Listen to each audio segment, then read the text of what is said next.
Hello, Mzansi.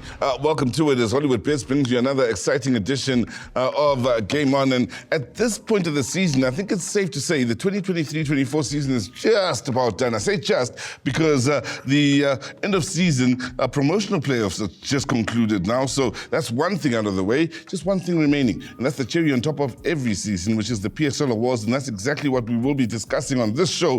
PSL Awards a little bit later. For now, we're looking to the promotional playoffs. I am Siswe, proud to be in your company, joined, of course, by my legendary partners in Shane McGregor as well as Jace Kosana. Gents, what a playoff campaign. I say this because going into the last day, we had Kukune, or rather, I beg your pardon, in this case, Richards Bay on 5 points. We had the University of Pretoria on 5 points, and Baroka on 2 points. If they win, they're on 5 points. All three teams would have been on 5 points, and then the calculators are out. Morgan Mamila, before the match, says it's the most exciting playoffs we've had in the last 20 years. Jerry, I'll start with you. Your thoughts on just the setup and the way it ended. Was it the most exciting playoffs we've ever had? Thanks, Siswe. I think for me, in our show, we spoke about how do you wish to start the playoffs. You know, there was that engagement with Shane where I said, I feel like I want to watch the first two teams play and take notes on both what to do when they come to me. I think that for me, that was the advantage that Richards Bay got. And if you look at the way they did things, home, they won against Tuks 1-0. Yeah. They went to Baroka, they just needed a draw. They went to Tuks, they needed a draw. And then they knew when somebody comes home, to the business. To get the 3 points, and that's exactly what happened. Yeah. So hindsight is a beautiful thing, like Jerry says. Hindsight now. We also talked about Baroka. First game, great game, and Baroka just gets edged out by Tuks. Hindsight, in that they fire their coach or suspend their coach. Here we are. They're the only team out of these playoffs now at the end of it all that hasn't won a match. Hindsight. Yeah, hindsight. You know, when this happened, we said we didn't understand it. Yeah. Why they're doing this? You know, I still don't understand the logic behind it. Surely you wait until after the playoffs and then you sort it out. But anyway, that's their prerogative. They did that. You know, you asked the question: was it the most exciting? I don't think it was the most exciting. For me, the football wasn't the best at all. One-dimensional from certain teams, which was picked up, obviously, well by Richards Bay. And that, for me, wasn't good enough. You know, I just feel that if you want to be playing in the Premier League, you need to be able to adjust. You need to be able to change a game. And there was no plan B from Tuks. Yes. Baroka, I mean, come on. I mean, how do you get rid of your coach after one game? Yeah. And the worst part is, I thought they played their best game in the first game. Yeah. Out of all three games, out of all the games. So for me, when you go back and you look at it, hindsight is a good thing. But I still argue with Jerry. I'd rather have the points in the pocket and then till others come catch me, because at the end of the day, you're putting pressure on. But you know, once again, Richards Bay, well done. You know, they did what they had to do and survived. Let's hope they've learned from this going into next season. Maybe a bit more experience coming from a Richards Bay point of view in being able to plan for the opponents here. Like Ashkelina points out, big weakness for Tuks, one-dimensional, long balls in the air, and if that doesn't work, you've got a bit of a problem. For Baroka, do you feel with their two home games, their home surface also played a part in them not being able to pick up that win? Because you want to win at home, firstly, and they're a team that puts the ball on the ground and plays, but their home surface didn't accommodate that at all. So it made life difficult for them. But surprising, I mean, when they rope in Tendence Maricel, I think they were in position 13, you know. But when they play home, all the games that they won, it's like at home. Go figure, yeah. They're used to the surface. Yeah. You know, that's the advantage they should have taken in these playoffs, to say, whoever comes, they accept Tuks, because at least Tuks did go there, and then they drew with them that Libuachum. So I think for me, I really don't understand, you know. As Shane is saying, how can you change the coach in that moment of like, you want to go back to whatever. This guy took you from number 13 until number 3rd on the log to qualify for the playoffs. So for me, really, what the chairman of Baroka did was not something good. And if you look at the game in like Umlazi, I look at this Mamela. He's 3-0 down. His facial expression, it's more like there's nothing that is going on. He's laughing, he's smiling on the bench. For me, really, I was just lost in that angle, really. It didn't show the hunger of being a coach that wants to go there and win the game. You know, to me, it's more like, oh, well, they chose me. Anything can happen, it's okay. I will go on in life. It's fine with the players. That was not good for me. Let's talk about the success of Richards Bay here. And Coach Vilakazi, at the end of the match, in that last match against Baroka, says, well, credit to the players in that some of them are leaving, but they were still able to give him maximum performance. They didn't lose the match throughout the playoff campaign. And what a way to end it all. I mean, guys like Barnes, whom Jerry, you've spoken very highly of, were still good enough to even score in that last game where they scored 4. Let's talk about that and how important the managerial aspect of it was, Shane, going into that last game and going into this campaign for Vilakazi. Yeah, well, you've got to look at it and you've got to say that credit to him, to Vilakazi, not to the players. And yeah, the players have to be credited, but if you look at what he's done and got the best out of those players, then you've got to give him credit. It's got to be him. He's the one that's pulled everything out of those players. He's the one that's got the results. He's the one that got them to play, even though he knows that some of those players are going to be leaving.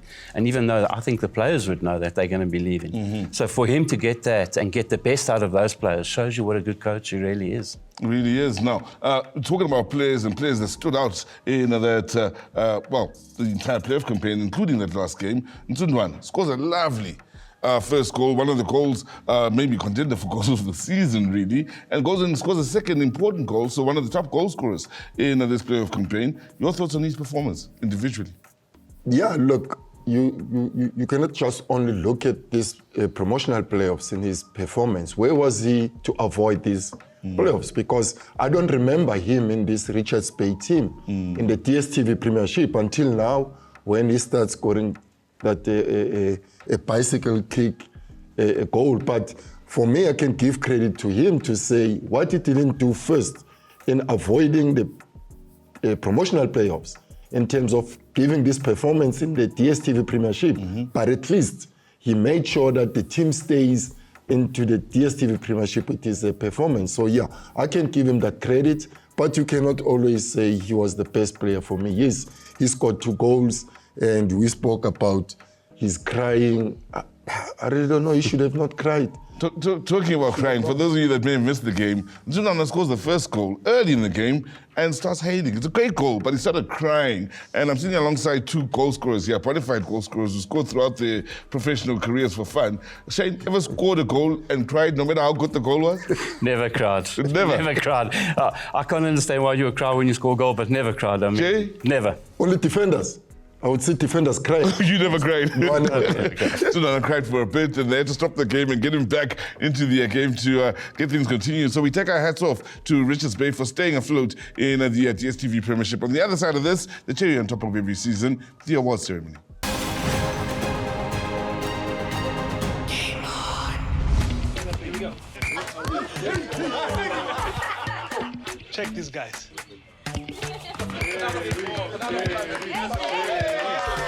Let's show them how it's really done. I see it. Let's have Baba. Your feet like this. Oh, okay.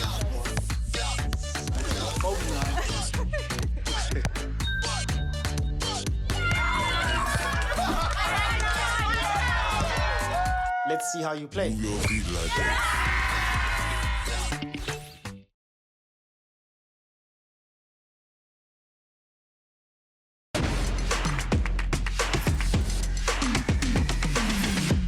Welcome back to Game On. Now, there's a big night tomorrow in as far as the South African footballing fraternity and, well, the season is concerned. I'll tell you why, because we always look forward, all of us involved in South African football, in the PSL End of Season Awards. And there'll be many talking points, many debates that have already started from once the nominees came out as to who should win the awards, who maybe is not nominated and should be. And we'll get into it with the gents and find out what they think of the awards. And, well, the football of the season big talking point, and some could argue this is the big one, gents. And let's talk nominees. You've got Teboho Mokoena, the reigning champion, so to speak, in inverted commas. He won it last season. Ronan Williams is a teammate. Ikram Reyners is also there with the goals he scored, of course, for Stellies. Let's start with that and get your thoughts, Jerry. I think for me, in this regard, I'm just looking at the two players, which is Ikram Reyners and Ronan Williams. But I think Ronan Williams has got the upper hand in Ikram Reyners because if you look at his involvement with the national team, especially in the AFCON that we just played, and the heroics that he did and come out with, and also the way he plays. For Sundowns, remember, for me, he's a goalkeeper, but an additional player when they start the ball at the back. So for me, obviously, I can go with Ronan Williams in this one as the player of the year.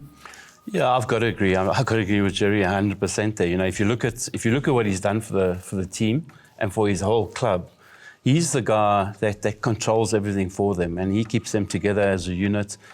Conceded so little goals of the whole season. I think he's been their outstanding player.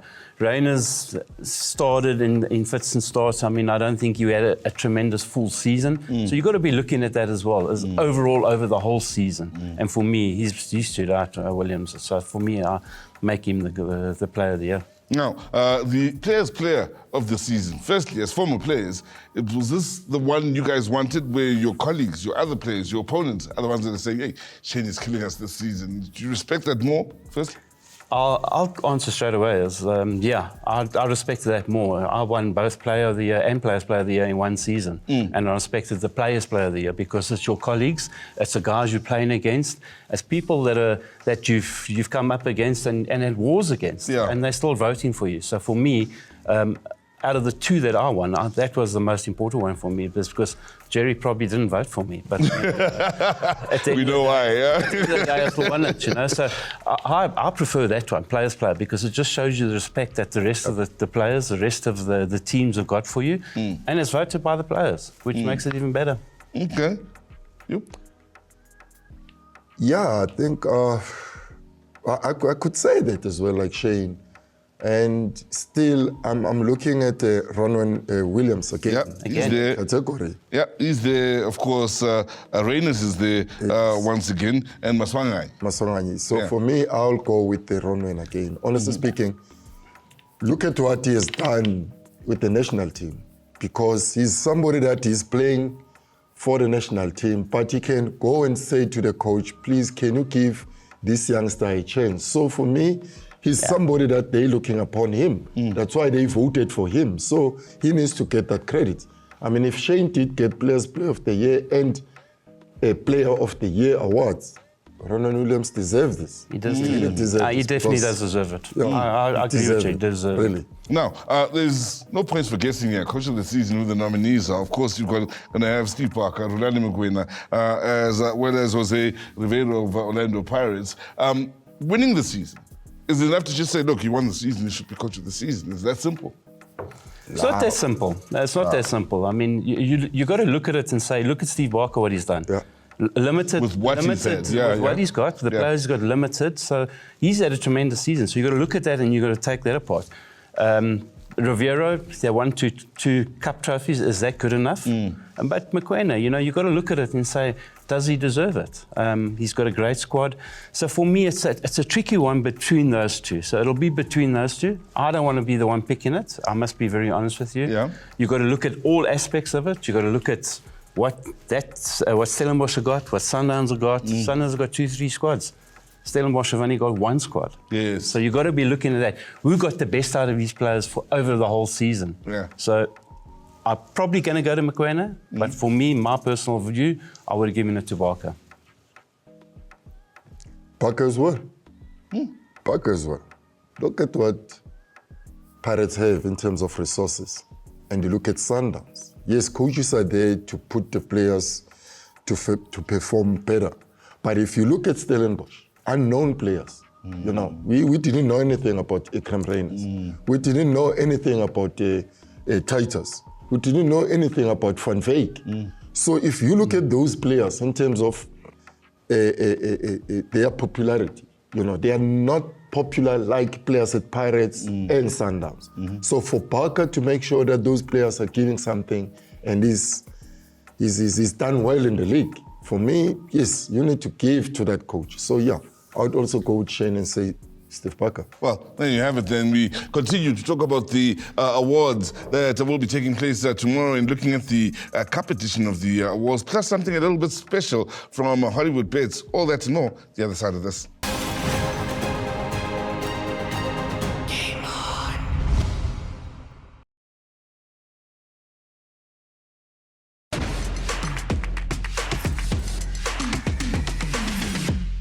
Welcome back to Game On as we continue to discuss, well, our thoughts, get the legends' thoughts on the upcoming, well, that's tomorrow, in fact, award ceremony, of course, at the end of every season. And we've gone through the first bit of the award ceremony. Now looking at the cup competition, starting off with the last man standing in the MTN8, you got Sipho Chaine from Pirates, you got Lepasa and Patrick Maswangani.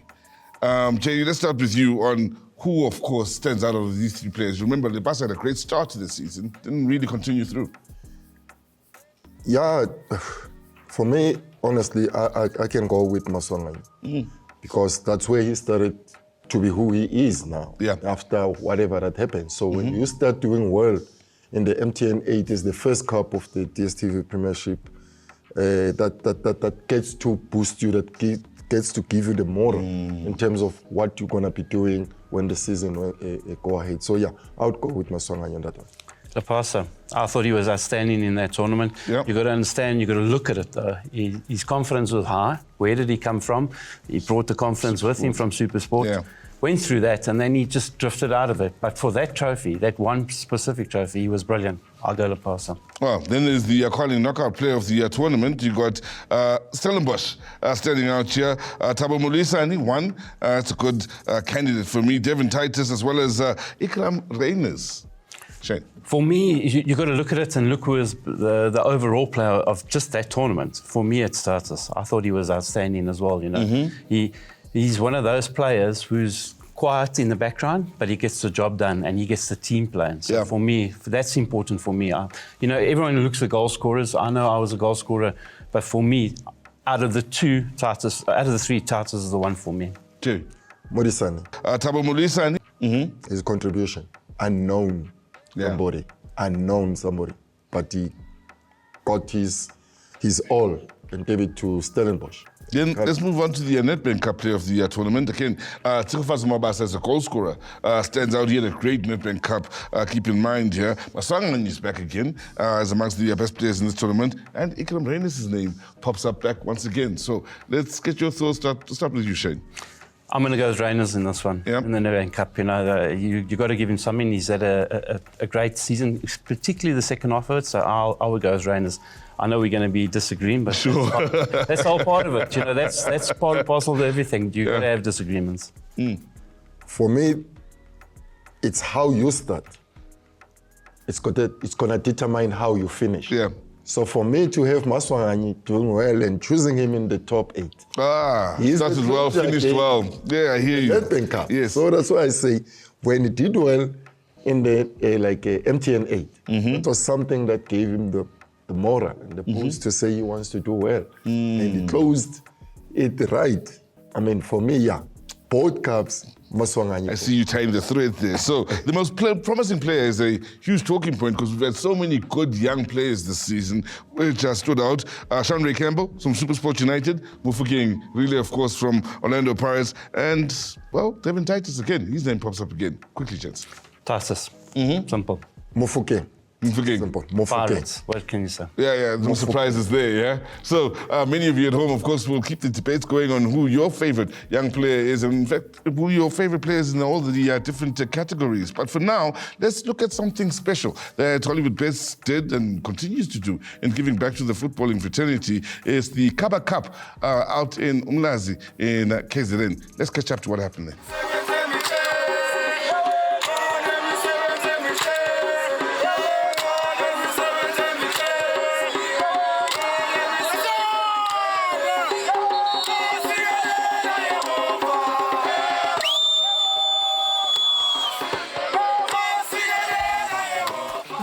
Cup was hosted at the historic King Goodwill Zwelithini Stadium in Umlazi, south of Durban on the 9th of June 2024.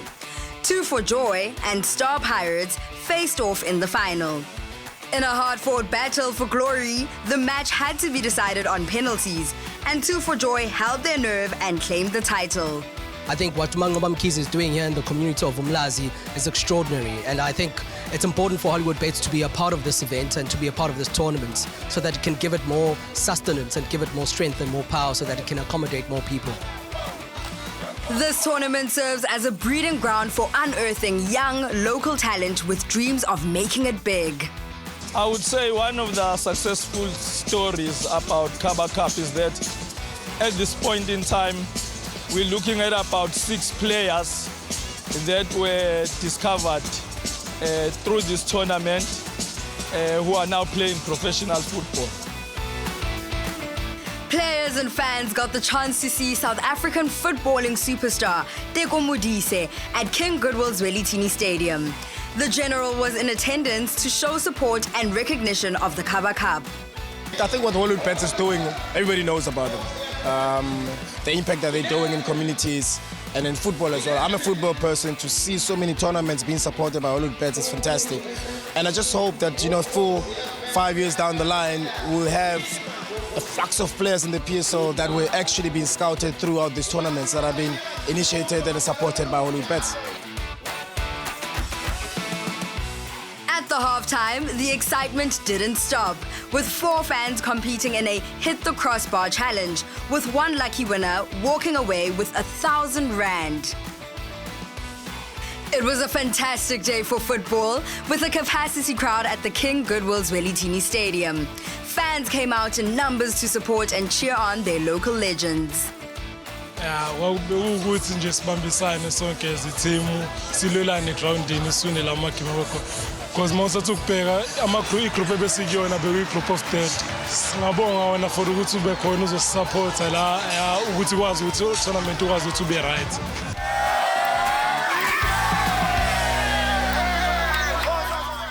Well, there you have it. And of course, we are in luck, man who attended the Kaba Cup is sitting alongside us. Your thoughts on the Kaba Cup? And again, Hollywood Bets continuing to ensure they contribute to the beautifully South African game. Look, I mean, this is something good that they're doing. Hollywood Bets has been there, and if you look at football fraternity in South Africa, and then you look at the tournaments where some of the players are being taken from, Hollywood Bets is almost there. I mean, the Kaba Cup was just so brilliant. You could see the crowd here, how much people love to come to those tournaments. And for me, it was a good thing. But on top of that, I had to go to another one. On the next weekend, it was another one, which was like a Derek Spencer festival in Eshowe. Still KZN. Still Hollywood Bets. Still Hollywood Bets. Yeah. I was there to work there. And what I saw there, that was magnificent. I look at the character of the players because it's just a one-day festival of 32 teams.